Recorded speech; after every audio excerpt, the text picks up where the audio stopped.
स्वर सुधा मंच पर आप सभी का स्वागत है। प्रस्तुत है मालती जोशी द्वारा लिखा उपन्यास ज्वालामुखी के गर्भ में। इसका भाग 1 प्रस्तुत है। ए साहब बहादुर, लोग बग आपको देखने के लिए नहीं आए हैं। अपनी कलमों को तरतीब से संवारते हुए हरि भैया दर्पण में मेरी परछाई देखकर झेप गए। फिर एकाएक बोल्ड बनने की कोशिश में मेरी ओर पलटकर बोले, मैं जरा दूरदर्शिता से काम ले रहा था।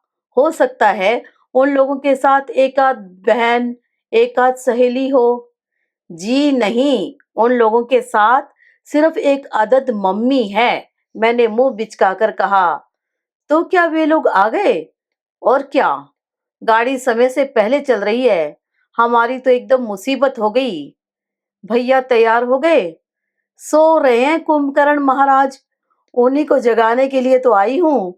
और हाँ, मौसी ने कहा है मिलन स्वीट्स के यहाँ ऑर्डर दे रखा है, जल्दी से मिठाई ले आओ। और देखो, पीछे से आना। पलटकर मैं देहरी तक ही जा पाई थी कि उन्होंने पुकारा, ए मीता, सुन इधर। क्या है बाबा, हमें देर हो रही है। लड़की कैसी है? एकदम हेमा मालिनी है, मैंने कहा और भाग आई। हेमा मालिनी के नाम से ही हरि भैया का कलेजा धक धक होने लगता है। बड़े भैया आराम से सो रहे थे, 4 खाने की लुंगी और बनियान पहने। सुबह ही नाइट पुलमन से पहुंचे थे, शेव भी नहीं बनाया था। खाना खाकर जो सोए थे, तो अब तक, अभी जो लड़की वाले आकर देख जाएं तो दोबारा इस घर का रुख न करें। माँ और मौसी भी खूब हैं, कम से कम सुबह इन्हें संकेत तो दे देती।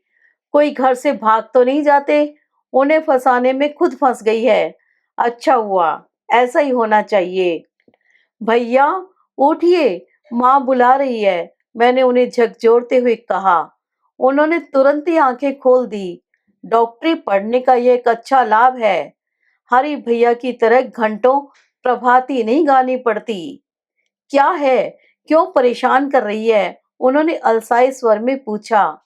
माँ बुला रही है, कह दे आ रहा हूँ, उन्होंने अंगड़ाई लेकर उठते हुए कहा। जल्दी आना, और सुनिए, जरा ढंग से तैयार होकर आइएगा, मैंने रहस्य में ढंग से कहा। तैयार होकर आऊं? क्यों, नीचे लोग बाग आए हैं। कौन लोग? लड़की वाले। पिछली बार आप आए थे तो आपको फोटो दिखाई थी ना माँ ने, उज्जैन वाली। इतनी सुंदर लड़की है, माँ तो एकदम खुश हो गई है। कह रही है अगर दिन अच्छा होगा तो आज ही शगुन भी कर देंगी। मैं उत्साह में कहे जा रही थी, पर देखा सामने वाले पर कोई अपेक्षित प्रतिक्रिया नहीं हो रही है। कंघी करते करते उनका हाथ एकदम रुक गया था, माथे पर गहरी लकीरें खींच आई थी। मैं चुप हो गई। लड़की के साथ कौन कौन है? उन्होंने धीरे से पूछा। माँ है, पिताजी है, भाई है, पूरा कबीला है। भाई को जरा ऊपर भेज दे मेरे पास। मैं असमंजस में वहीं खड़ी रही तो खींच कर बोले, सुनाई नहीं दिया क्या? जी अच्छा, मैंने मुंह फुलाकर कहा और जीना उतरने लगी। सारा उत्साह फीका पड़ गया था। हॉल में खनकती हुई हंसी के साथ संभाषण पूरे यौवन पर था। मौसी 1-2 बार उज्जैन हो आई थी। लड़की के भाई, पिता भी घर देखने और माँ से मिलने के बहाने 1-2 बार आ चुके थे। इसीलिए अपरिचय की कोई दीवार बीच में नहीं थी। मैं एकदम सबके बीच में जाकर खड़ी हो गई। लड़की के भाई की तरफ मुखातिब होकर बच्चों की तरह ठुनकती आवाज में कहा, आपको भैया बुला रहे हैं ऊपर कमरे में। क्षण भर को बातचीत जैसे जम गई। वे पिता की मौन सम्मति पाकर उठे और मैं गाइड की तरह साथ हो ली। ऊपर जाकर देखा, भैया पतलून और कमीज पहन चुके हैं। मुंह पर पानी के छींटे देकर नींद भगाने का भी प्रयास किया गया है। बिखरे बाल भी अब तरतीब से संवारे हुए लग रहे थे। दोनों ने अपना अपना परिचय देते हुए गर्म जोशी से हाथ मिलाया।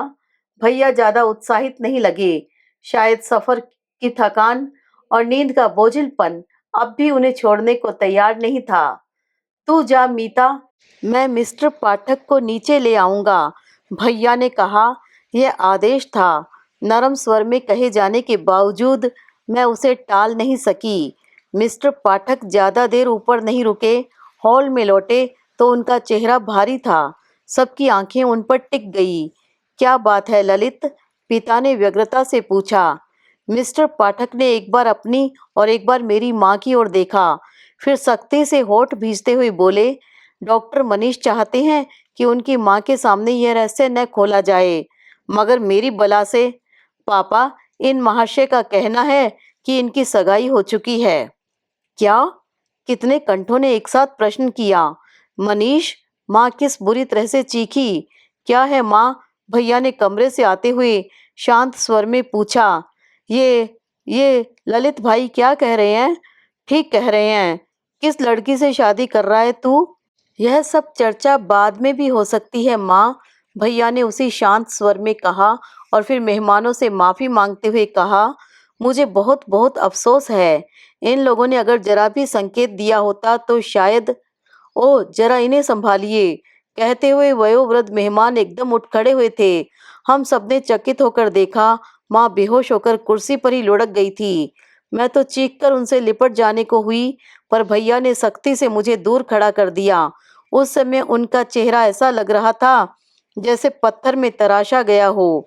अपनी मजबूत बाहों में माँ का दुर्बल शरीर समेटते हुए उन्होंने भीतर जाते हुए इतना ही कहा, मौसी, मेरे साथ आना जरा। पीछे पीछे जाने की इच्छा को बहुत मुश्किल से रोक पाई मैं। वही सोफे पर बैठकर दोनों हाथों में मुंह छिपाकर सिसकने लगी। मिसेज पाठक मेरा सिर सहलाती रही। अजीब असमंजस की स्थिति थी। एकाएक ललित ने कहा, हम सब चलें पापा?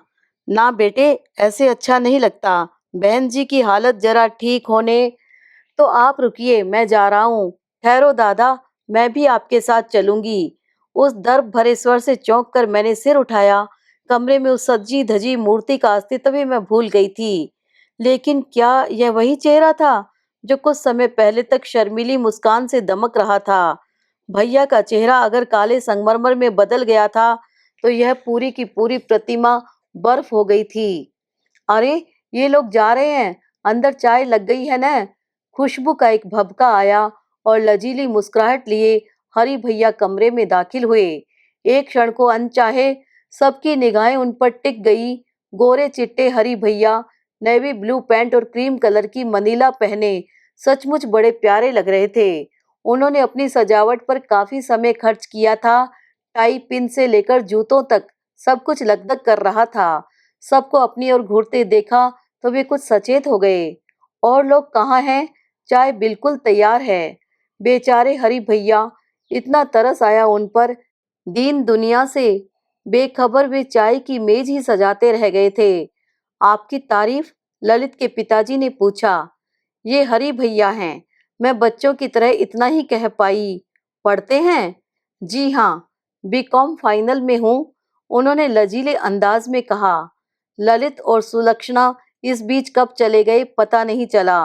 कुछ देर बाद तौलिए से माथे का पसीना पोंछते हुए भैया बाहर आए। अब वे कैसी हैं? मिस्टर पाठक ने व्यग्रता के साथ पूछा। अब अच्छी हैं, थैंक गॉड।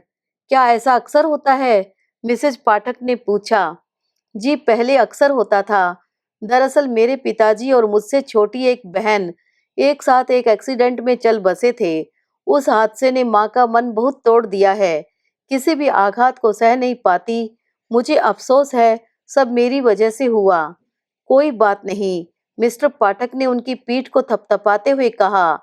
आप लोगों को मेरी वजह से इतनी परेशानी उठानी पड़ी, मैं अपनी शर्मिंदगी का बयान नहीं कर सकता, भैया ने भर्राए कंठ से कहा।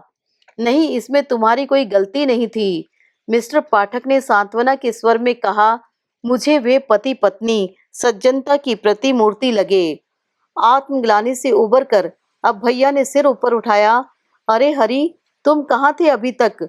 जज साहब, यह मेरा छोटा भाई हरीश है। हाँ, अभी नमिता जी ने परिचय कराया था। भैया, चाय यहीं मंगाई जाए या? हरी भैया कहते कहते रुक गए। प्रसंग का गांभीर्य अब भी उनकी समझ में नहीं आया था। और सबके सामने उन्हें समझाया भी नहीं जा सकता था, पर शायद वातावरण के तनाव को वे कुछ-कुछ अनुभव कर रहे थे। एक-एक कप चाय भी हम आपको न पिला सके तो हमें बहुत दुःख होगा। मुझे उम्मीद है आप ना नहीं करेंगे। भैया इतने विनम्र हो सकते हैं, यह मेरी कल्पना से भी परे था। शायद वे अब भी अपने आप को क्षमा नहीं कर पा रहे थे। उनके अनुरोध को पाठक दंपति टाल नहीं सके। मेज दुल्हन की तरह सजी हुई थी। सबने निशब्द चाय के घूंट भरे और उठ खड़े हुए। भैया, मैं और हरी भैया गाड़ी तक उन लोगों को छोड़ने गए। मौसी माँ की शुश्रूषा का बहाना लिए कमरे में ही बैठी रही। गहमा गहमी में बीता हुआ दिन शाम को यूं चुपचाप उदास होकर लौट गया था।